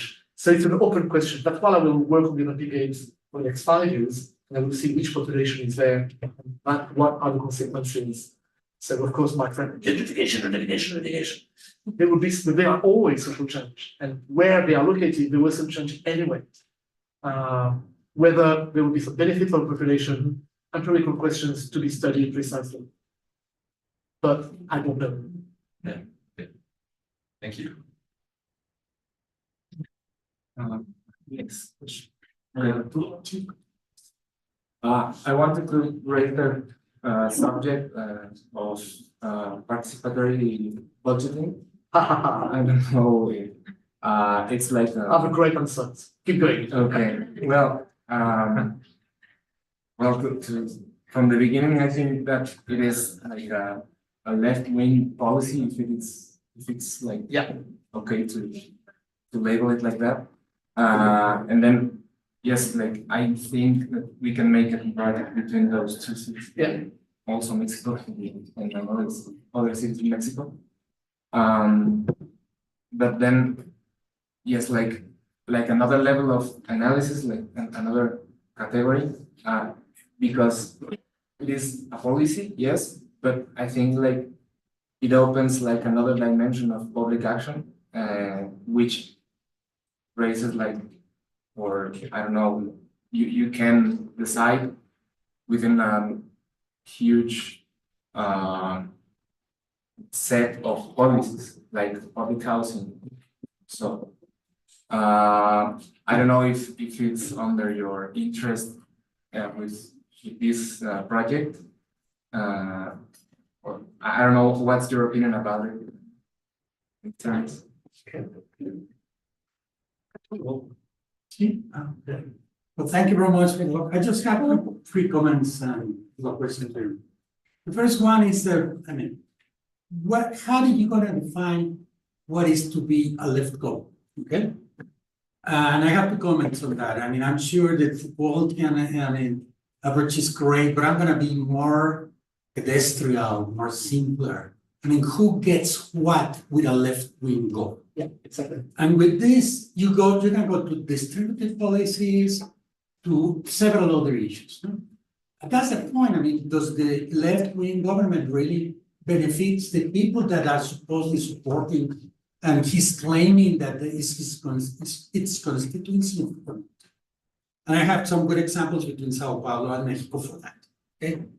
And from that, you can go into participatory politics and several other issues with housing, transportation, environmental, health, etc., etc., etc. So who gets what is the point? Does the left really makes a difference from other governments? Which is the second point. I mean, you can be better off with a left-wing government, but if you get better health, better social services, better urban services, etc., with other government, so what's the difference? No? Okay, and this goes also to a point that, I mean, that can be divided into 2 points. The second point that you are looking at, it's a very long temporary frame where there are several, I mean, Mexico City government has been, Mexico City has been governed for 25 years with the same left-wing government, but it's not the same thing. It's very different coalitions with very different policies that you can see that they have even changed in between administrations. You just look at remember Cárdenas, and then remember the first period of AMLO, and then the last period of AMLO was very important. And then Ebrard came, and then Mancia, and now, and then Claudia, now. And now you know where it's going, where the beef is. Okay, so the point in here is that this moving in time means policy changes. And policy means, and with this, I'm going to one discussion we were having before about the garbage can model, you know? It's okay that you can implement things, but the problem is that policy definition changes, goals changes, and then also the implementation produces a lot of inconsequent results for saying the better. So what happens to the left with this thing comparing to other problems? This is the second issue, no? So, but it's interesting to see this through the time frame, no? It's not the same. AMLO was very clear and very strong, socialist oriented at the beginning, but at the end, it's not so clear that he was completely. Because he built, on the one hand, he set up this big policy for housing and land regulation, which is bundle laws. And what are the consequences of bundle laws? Then he did set up a new transportation system. He worked on mobility. He didn't work in housing and other stuff, but he worked in infrastructure too. He did some important work, but who benefited from that? And then you can go on into, the case of the metro is one interesting example. And the new transportation policies in the last 4 years of Claudia administration is very interesting to really see what is the impact and who gets what. The third topic is just about the last issue, the comparison between Sao Paulo. And I'm going to go with a little, I've been looking at some of these topics, and the first one is conflicts. One of the things I got really interested in Sao Paulo at the beginning, it was this huge confrontation between an organized crime organization and the government. And this some sort of rebellions and confrontation at the street level against police, but against the government, against the state. And I was trying to understand and explain this issue. So this is an issue that you cannot avoid in cities. You cannot avoid it in the metropolitan area of Paris. Just remember what's happening with, you mentioned in other papers the rebellions in the suburbs, no? The way that police and communities, not only young kids, et cetera, even communities rebel against the government. So this is an interesting topic that has to be taken into consideration when comparing cities, and particularly Sao Paulo, Mexico, Paris. I think it's important just to point out on this. And then from this, I'm just going to go to one thing that you mentioned, but still, you're right, not. But one of the major issues is also the topic of security. Unfortunately, you're going to have to address that. If you just look, and this is one of my big challenges, understanding and going beyond Caldeira's. What is the root and the basis of Caldeira? It's the perception of insecurity that runs through the city and converts the city into this walled city.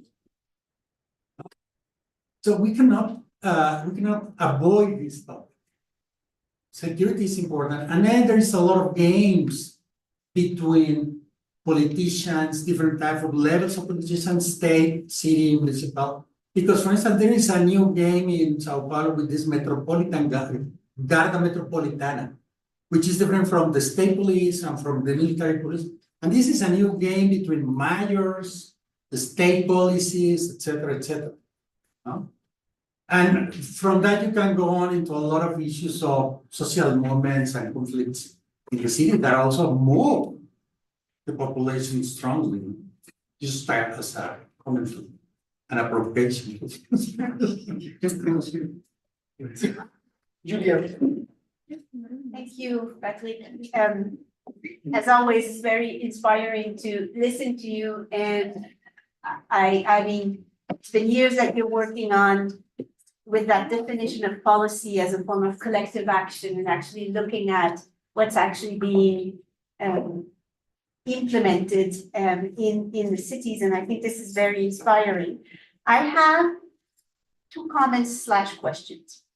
The first one is, I like how you look at, you differentiate politics and policy, and how you look at how politics influences policy and vice versa. But then your definition of politics, well, at least in your presentation, is very based on actors, right? And on conflicts between different actors in the city. It seems to me that the ideological question of that politics side of your analytical framework is not there. And there were lots of questions about what is the left, and that's the ideological question, right? So how does that play out? And for instance, to give just 2 examples. Eduardo's argument about a progressive incrementalism is based exactly on that. What is being implemented? But not so much about the ideological part of it. Whereas in places like here, especially the last administration, they implemented a lot of things, but the core of the Morena administration was all about rapid transformation. This is la cuatrote. No, it's the discourse is not about incrementalism. It's about a radical change and a radical rupture. And that discourse has a lot of weight, even though we may counterbalance it with what was actually implemented. So that ideological part of the analysis, how do you incorporate it? And this comes to my second question.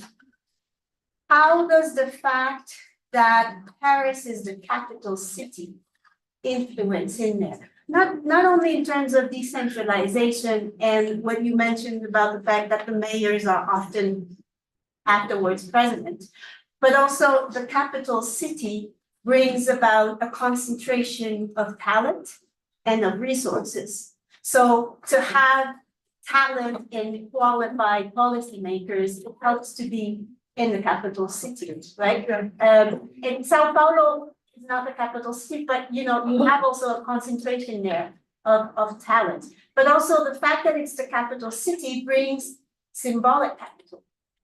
And going back to the question of ideology, it's not what it's not what you say, it's a special city because it's the capital city. It's not any other big city, right? So is this something that's important in your comparison?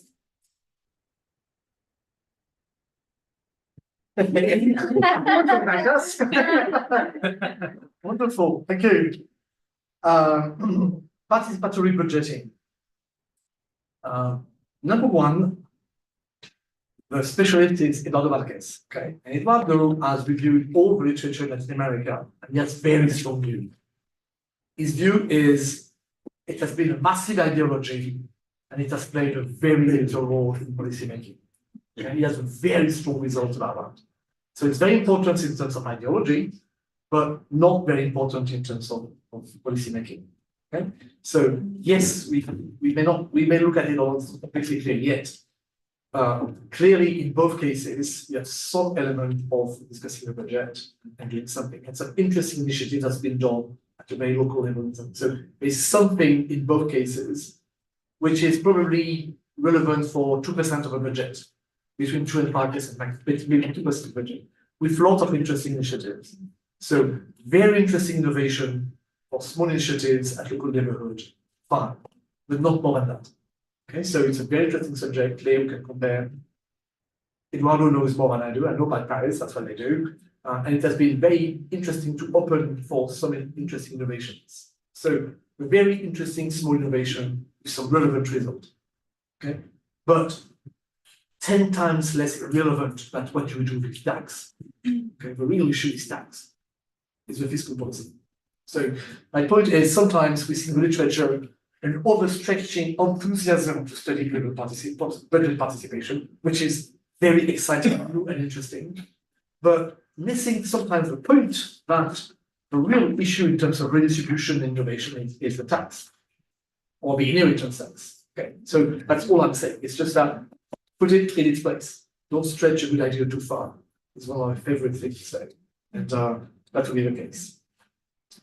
So Arturo, excellent point, and I really follow you completely on everything you said. So that's precisely, maybe I was not clear, but I think one characteristic of this project is that some of us are both sociologists and policy people. So we want to look at the implementation of policy to see who gets what. And so our idea to define the left, as you say, you're absolutely right, is number one, to look at the discourse, second, to look at the substance of the policy, and to look at the result. So that's one thing I learned from my Marxist scholar, always think about who gets what, okay? And that's the beginning of great policy. That's well the US always say who gets what. So, and the idea about looking at who gets what, we would group the three elements, the ideology, substance of the policy, the result, who gets what. With the three dimension, we would like to contribute by saying something about the left. And also unintended consequences. And the consequences. And you're absolutely right. The metro system in São Paulo is a very interesting thing to explain. You have to disconnect those dimensions. There is no coherence a priori. And I like the idea that you are saying, and I should have emphasized that give me ideas to push more, is that, does the left make a difference? And maybe sometimes the way some government do policies are much more beneficial for some groups than for others. So I think you're absolutely right, and I was not precise enough. I think we're going to include that more systematically. Also, I follow you on the temporary frame. So we look at the sort of last 25 years in both, which is not much, but that's a way to think exactly of what you say, meaning both some continuity that may be visible or invisible, but also some change and some change of coalition. So sorry, I was not clear on that, but that's exactly what we have in mind, and we agree very much on you. My little nuance on you is on the garbage can. So Turo is pushing me because we just did this paper in this book on organized anarchy, includes the idea of garbage can in policy analysis. My view, to answer by your provocation, is that the garbage can to explain policy is a fantastic idea that has been so fruitful. But again, it's overstretched. Because when you look more precisely what Martin and Olsen have been doing, and it's the result of what we do also in Paris and what I've done in London, is that garbage can remains the exception. So I'm less constructivist than you. I don't think that everything changes all the time. I think that some groups are very institutionalized. So I give you an example. Very often, my colleagues who are more constructivist, like people coming from Latour, they say things change all the time, so it's all changing. You are not saying that, I'm taking a better example. And I say, yes, but land property has been remarkably stable over the last few centuries. Or a number of institutions are extremely strong to explain what we're going on. So I think we should not exaggerate that some policies are very fragile, and I like the idea of non-linear both understanding.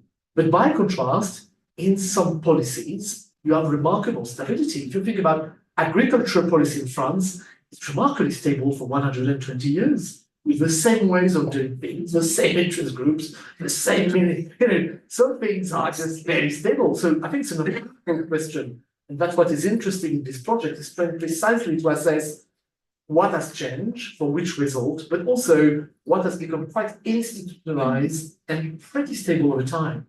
So I think you're absolutely right. We have to be much more precise on this temporal dimension. And that's where I'm more neurosocialist. I think we really need to understand that at some points, some issues are, the stabilization of a problem is there.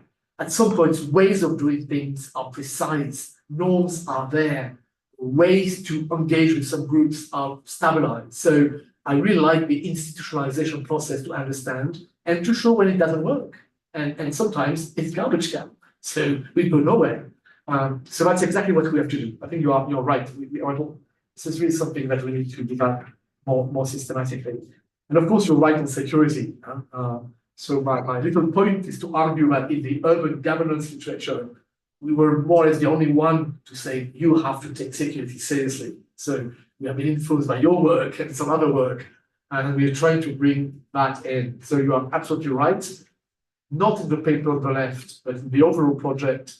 So the next book I'm doing on Paris, because I'm doing a series of hard empirical works, will be the dark side of governance in Paris.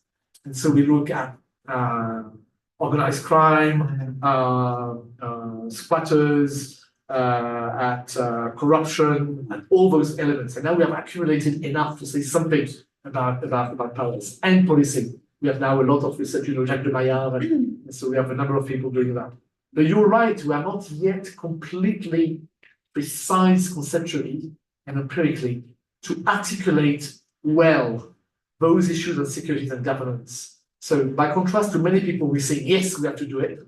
You know, with book of Mexico, there was 2 excellent chapters on that, but I don't think we are yet good enough to do that. So we'll keep working. And you're right also that my colleagues in São Paulo, you have 2 types. You have the ones who are obsessed by that, and the ones who don't want to know about that. So I think your point is very, very well taken for that reason. Yeah, but just when you go to housing today and to urban development inside the metropolitan area, you got to really see this mix of legal and illegal. Exactly. Not only for organized crime, but also organized business groups, national business groups. So it's becoming very complex to really look at these policies, even for a progressive city. I agree. I mean, how are you going to deal with these new developments in the city?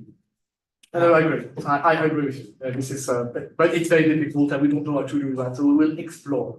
But I agree with your agenda. I think that's one of the most important elements. And to give you an example, I always like to mock the Americans. It's easy, but it's so pleasant. Being French in a right one, why not?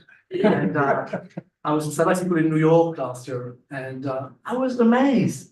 People working on the politics of New York and all that. You know, just nobody writes about corruption in New York. It's massive corruption with private developers and the police. Oh no, we just look at police as a rational actor. It's amazing. Nobody does that in American science. It's just incredible. So I really agree that there's a real something not well done in social science to deal with that. And we will try to, with your help, we will try to push forward some of those elements. I'm very good at making work with it, I won't say that. But I mean, of course, Mexico is another one. But I was, like you, struck by the fact that it has not well done in São Paulo. It's not well done at all. I think, so we look for your comparative work. And Julian, a little note of nuance. I didn't give you my definition of politics. No, you're Okay, right. because it's But you precisely. mentioned a lot of actors. And Yes, I mentioned the actors, but the idea is precisely that I'm working on that. I've got some definitions, and we are. So it's not yet completely done. In my understanding, I always emphasize conflict. That's why I think post-politics doesn't make sense. It's because the origins of thinking about politics is Machiavelli, for good's sake. It's all about conflict, so don't tell me about politics. It's quite well.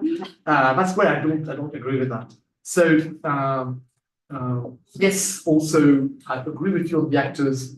We should not only look at the actors. It's only one part. So I agree with you, even if we emphasize that. When we look at the policies, you need to at some point look at it. The question is whether it's important or not. So my point is, you always have to study the actors. Sometimes they're not very important. So that would be more in that sense. But you have to look at it. So you ask a different, you're right. I'm not very good at the ideological dimension. So you're absolutely right. And historically in my work, I have tended to say that this dimension is not so important. I agree. And as you know, I was critical of the way neoliberalism has been used, because I won't explain here, but a paper explaining why in urban politics they overstretch neoliberalism because they don't differentiate liberalism. So actually they don't. So that's exactly the idea of this paper in a way, is to bring back this dimension and to see how far you go with it, whether it explains symbolically a number of issues, whether it explains some of the policies being implemented, whether it explains who gets what at the end. And so that's the direction we're taking. Not very well so far. So we are more public policy. So we like to say, oh, that was ideological at the end. Okay. And very often, being a public policy person, often, what do we see in public policy? We see that a lot of research explaining public policy by the ideology of the left-wing, right-wing thing just failed miserably. Because the big result of public policy analysis of the last 3 decades is to argue that very, very often nowadays, when people do a public policy, they say there are lots of goals. Because policymakers, they know that it's difficult to implement policy. So the trend that we have measured, Christopher Hood in England is a leading scholar, is to show that in lots of policies you have, okay, any new policy in France, you start by saying the policy will help social cohesion, the policy will help climate crisis, the policy will help economic development, the policy will be good for the people, and then you have like 10 more goals. So the logic of a number of policies is to have lots of goals, then you implement, and you have new actors, new redefinition of priority, saying things are changing, and then at the end people say, oh, we've done that, so the policy is a success. But the goals come at the end, when things are being done. Yeah. And that's the logic for lots of policies. So if you accept that, then the ideology of the decision-making process is most of the time not very important, but sometimes it's very important. So that's why it's I'm not talking about the ideology as an explanation factor. Okay. I'm talking about the ideology as an empirical question. In a very populist government, ideology is not explaining the policy. It's an empirical factor that carries a lot of weight. Sorry. That's what I mean. Okay. Because in this case, this is very important in Mexico right now, this question of the cuartote. Of course, you're right. And so I'm not talking about the policy goals and the decision-making process, but more as a factor in the who gets what and the impact of the policy. Okay. We have not done that. So you have a good point. We are weak in that. So we need to think about that and on the symbolic dimension. Sometimes I'm a bit conservative on some things, like everybody else. So in France, we have so much about Boudreau and symbolic politics that I often tell my students, oh yeah, the symbolic power of the state, yes, it's important. But, for lots of things, Boudreau has tried to develop that, but it doesn't play, sometimes it plays big, but very often it doesn't. So come back to Max Weber, what's budget, okay? So that's my weakness, you're right, this is something that we should be doing and we have not been doing. On Paris, what is interesting in our research is that we have 3 capital cities and 1 which is not. So on all those issues, I would say that one of my surprises is that the fact that, number one, for Paris, the fact that it's a capital city is far less important today than it was 20 or 30 or 50 years ago, okay? One element was that the state was governing Paris, and now it has a very strong autonomy and more from the state, okay?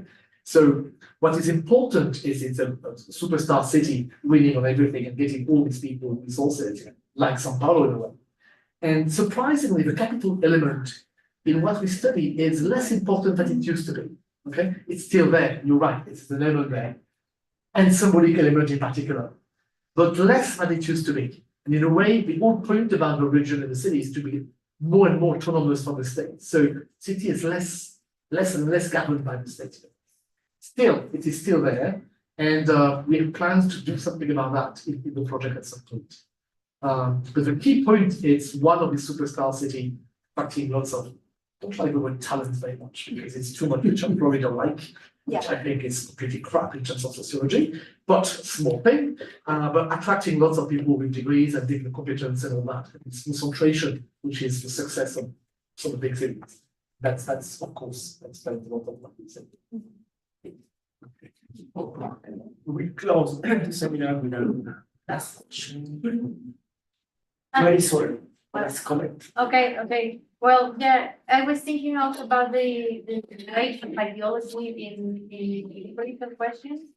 And well, I thought in examples of conflicts here in Mexico City that have been, I would say, like traversed by this kind of ideology differentiation, I don't know. So one would be, for example, the Programa General de Ordenamiento Territorial, which was the intent of making an actualization of the territorial plan for the city, which had not been updated for several decades. And it didn't happen because there was a huge popular sector's opposition saying that it would change land uses, right? So they use the land use as an opposition for the, I don't know if I'm making my point, but like they're using the language policies to oppose policies, and it's a progressive policy. supposedly, because they wanted to merge the territorial and environmental governance in this instrument, and at the end it failed, and it was in a left government. So that's one thing I see, and the other thing was the old conflict of plusvalías urbanas. I don't know how you say it in English. So they wanted Land capture value. land capture value, right? So they wanted to propose here, and it was also stopped because there was this idea that it will become Cuba or Venezuela or something like that. So this instrument was opposed to that. So what I found interesting in these conflicts in Mexico City, the recent conflicts, is that they're using, they are fighting an instrument and they're using the tools of instruments or the language of instruments to oppose those instruments. So I was wondering if you have found something like that in São Paulo and Paris. Okay. On ideology, I take your points on all those things. In a way, sometimes I think the post-politics people are right in some way. There is some element of technocracy. Sometimes the ideology is not so strong. So, and in Paris, it was not. It was a case for some time, for London as well. And my reason also to be cautious about ideology that I've seen so many bad papers about neoliberalism that I just had a bit of an allergy at some point. But you're right. Clearly, in the case of Mexico, it's a very important part. What you say about the conflict works very well. And I would argue that in the case of Europe, and particularly in the case of Paris, the green and the ideology of the Greens is becoming extremely strong. That's one of the dynamics, including symbolically, as you mentioned, that is playing an important role for and against. So, in a way, part of the reshaping of the ideology of a right wing that was not very ideological is one thing is migration, but the second is against the green. So there's clearly a very strong reinforcement of the ideology of right-wing parties in Europe, which is backlash against climate change.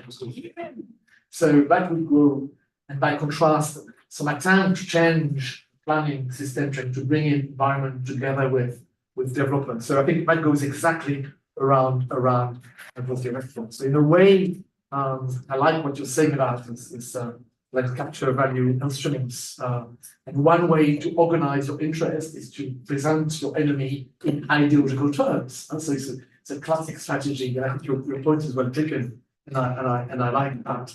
And I like that very much. I think it plays it's very clear on that point of view. So obviously, it's a moment where we have to take this ideology more seriously. This is probably less relevant at some point. Clearly, the case of Mexico is very strong. So it's also strong in the case of São Paulo, and it's clearly getting in a number of domains. Just one note is that we need to be very precise on what we understand by ideology, because we have a lot of confusion by people looking at ideology. If you are a neo-Marxist, the idea is that David Harvey of neoliberalism doesn't matter very much because it's anyway the ideology of the day to defend the bourgeoisie. Okay, so you can think your ideology as the instruments of your interest groups or your class. And that's one thing. By contrast, people taking ideas seriously and ideology seriously will emphasize the symbolic power and the performative dimensions of all this. And that's what is being very interesting in what we're discussing. And that's what you mentioned earlier on. And that's what we have to discuss. And whether you have, and it's in public policy, I just finished on that. It was a very important debate in policy instruments that you mentioned. Because in a way, people working on policy instruments used to be very instrumental, like economists, you look like functionalists. And then you had the idea of people just looking at the ideology. What was interesting, but Latour, Max Weber, Foucault way of dealing with policy instruments that we have used was precisely to combine the ideology and the technical dimension. And I like this combination of the two. That was, I think, the strength of what we're doing. But probably by doing that, we have undermined a little bit the ideology. And what I hear from this debate, and you're right, we have to take this more seriously and really work on that in a much more precise way, beyond the question of discourses, really to look at the coherence of this ideology and the performative effect it has. Clearly, Mexico is a good case of that. It should be less striking in London or Paris or another interest groups who are more important with some ideology, with the exception of being the Green Party. And again, I think the green ideology is becoming much more important, not just because of the Greens and movements following the Greens, but because of the anti-green ideology, which is becoming really serious, very serious. Thank you, Patrick. Thanks for brilliant presentation. Thank you so much. Presentation, very interesting debate also. Thank you guys for comments, and you all for coming. Gracias a los que se vieron en línea. Muchas gracias.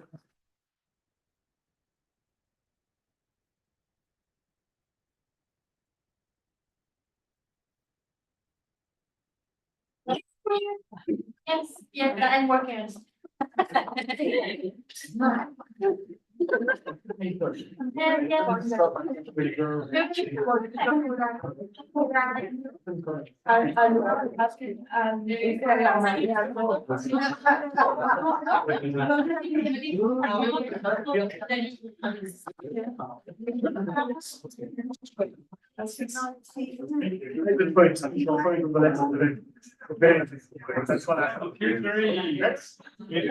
Mas I understand. I understand I like your presentation. Let's hear what he says about it.